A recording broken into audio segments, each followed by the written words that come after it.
আজকে তোমাদের সাথে শেয়ার করছি চিকেন ডাক বাংলোর দারুণ একটা রেসিপি। এর টেস্টটা না একদম অসাধারণ হয় আর পুরো অন্য প্রসেসে বানানো এটা। চলো ঝটপট রেসিপিটা দেখে নেওয়া যাক। নিয়ে নিয়েছি 800 গ্রাম চিকেন, হাফ কাপ দই দিয়ে দিয়েছি ভালো করে ফেটিয়ে, 1 টেবিল চামচ দিয়ে দিয়েছি আদা রসুন আর লাল লাল লঙ্কা বাটা, মানে লাল যে কাঁচা লঙ্কাটা পাওয়া যায় না সেটাই আমি বেটে রেখেছিলাম। এরপর দিয়ে দিলাম 1 চা চামচ নুন, হাফ চা চামচ হলুদ গুঁড়ো আর 1 টেবিল চামচ তেল দিয়ে ভালো করে এটাকে মাখিয়ে 1 ঘন্টার জন্য ম্যারিনেট করতে রাখলাম। অন্যদিকে এখানে 3টে বড় বড় আলু নিয়েছি। ডাক বাংলোতে না গোটা আলু ইউজ হয়, তো এই আলুগুলোকে চাকুর সাহায্যে এরকম ফুটো করে নিচ্ছি যাতে খুব তাড়াতাড়ি সেদ্ধ হয়ে যায় আর আলুর ভেতরেও যাতে মশলাটা ঢোকে আর সুন্দর একটা ফ্লেভার আসে। এবার বানিয়ে নেবো চিকেন ডাক বাংলোর স্পেশাল একটা মশলা। নিয়ে নিয়েছি 2টো তেজপাতা, 2টো নিয়ে নিয়েছি শুকনো লঙ্কা, 4টে এলাচ আর দারচিনির টুকরো নিয়েছি। দিয়ে ভালো করে এটাকে 5 থেকে 6 সেকেন্ড মতন এটাকে একটু নেড়ে নিতে হবে। তারপরে দিয়ে দিয়েছি 1 চা চামচ গোটা জিরে, 1 চা চামচ গোটা ধনে। ভালো করে এটাকে নেড়ে নেব।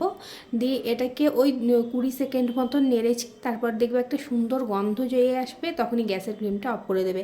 আর গ্যাসের ফ্লেমটা কিন্তু একদম লোতে রাখবে এটা ড্রাই রোস্ট করার সময়। এদিকে মশলাটাকে ঠান্ডা করে নিয়ে এটার একটা এখানে পাউডার বানিয়ে নেব।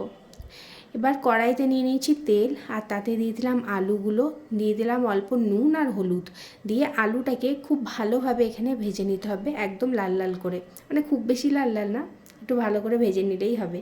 এদিকে দেখো আলুটা ভাজা হয়ে গেছে। এবার আলুটাকে আমি কি করব, একে একে তুলে নেব। আলু ভাজা যেই হয়ে যাবে এখানে দিয়ে দেবো আমি 2টো ডিম।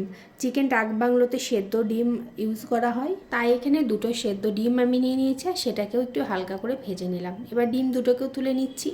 এবার কড়াইতে দিয়ে দেবো গোটা গরম মশলা, এলাচ লবঙ্গ দারচিনি আর তেজপাতা। তারপরে অ্যাড করে দেবো এখানে পেঁয়াজ। আমি এখানে 2টো মিডিয়াম সাইজের পেঁয়াজকে একদম সরু সরু লম্বা করে কেটে নিয়েছি।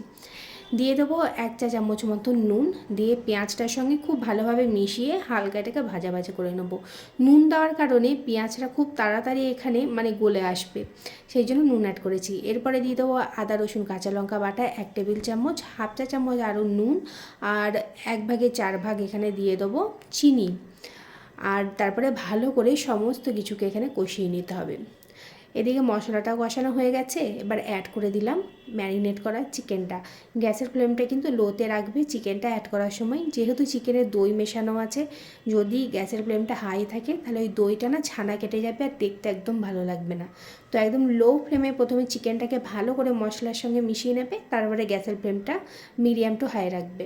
দিয়ে ওই যে মশলাটা করে রেখেছিলাম ওটা 1 টেবিল চামচ দিলাম, দিয়ে ভালো করে চিকেনের সাথে এটা মিশিয়ে নিতে হবে।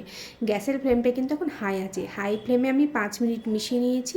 তারপর ঢাকা দিয়ে 7 থেকে 8 মিনিট এটাকে রেখে দিয়েছিলাম। আর মাঝে মাঝে একবার করে নেড়ে নেবে। তারপরে 7 থেকে 8 মিনিট পর ঢাকাটা খুলেছি, এখন একটু জলও বেরিয়ে গেছে চিকেন থেকে। এবার অ্যাড করে দেবো আলুটা, নাহলে কিন্তু আলুটা একদম সেদ্ধ হবে না। তো আলুটা অ্যাড করে দিয়ে ভালো করে একটু মানে ঝোলটার সঙ্গে মিশিয়ে নিয়েছি। আর 2টো এখানে গোটা পেঁয়াজও দিয়েছি ছোট ছোট সাইজের। এই চিকেন ডাক বাংলোতে গোটা পেঁয়াজও যায়। তো তারপরে আরও 7 থেকে 8 মিনিট এটাকে ঢাকা দিয়ে কষিয়ে নিয়েছি। দিয়ে যে বাটিটাতে চিকেনটা ম্যারিনেট করেছিলাম অনেকটা মশলা লেগেছিলো, তাতে অল্প একটু জল দিয়ে সেটা অ্যাড করে একটু ভালো করে মিশিয়ে নিয়ে তারপর পরিমাণ মতন এখানে গরম জল ইউজ করবে। গরম জল দেওয়ার কারণে কুকিং প্রসেসটা কিন্তু স্টপ হয়ে যায় না, কন্টিনিউ হতে থাকে। তো টেস্টটাও একটু অন্যরকম হয়, খেতে খুব ভালো হয়। এরপরে দিয়ে দিলাম কাঁচা লঙ্কা, দিয়ে ঢাকা দিয়ে 5 থেকে 6 মিনিট এটাকে ফুটিয়ে নিয়েছিলাম। তারপরে 2টো ডিম এখানে অ্যাড করে দিয়েছি মানে 5 মিনিট পর।